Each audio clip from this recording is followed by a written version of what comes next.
In this video, I'm going to show you how to import files into Tinkercad for 3D design step by step, so you can bring in your own models quickly and set them up the right way. This is super helpful if you already have a 3D file saved on your computer and want to use it inside Tinkercad without building everything from scratch. We'll cover the supported file types, how to upload the file, how to adjust the import settings, and how to make sure the size is correct before you finish. If this tutorial helps you out, make sure to hit the like button and subscribe for more easy software guides just like this one. Alright, let's jump in. First, open Tinkercad and go to your 3D design workspace. You need to be inside the Tinkercad editor before you can import anything, so if you're on the dashboard, open the design you want to work on or create a new one.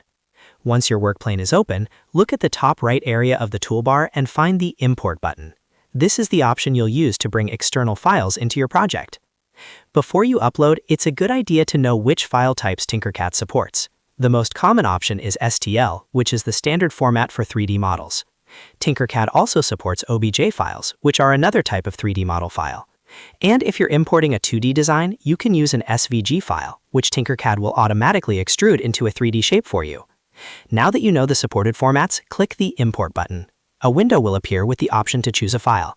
Click Choose a File and browse your computer for the model you want to upload. Select the STL, OBJ, or SVG file, and Tinkercad will begin loading it into the import window.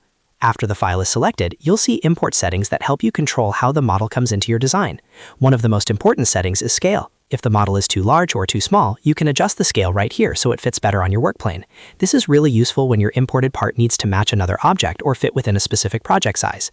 You may also see dimension fields where you can type exact measurements. If you need the object to be a precise width, length, or height, enter those values manually so the imported part comes in at the correct size. Taking a moment here can save you a lot of resizing later.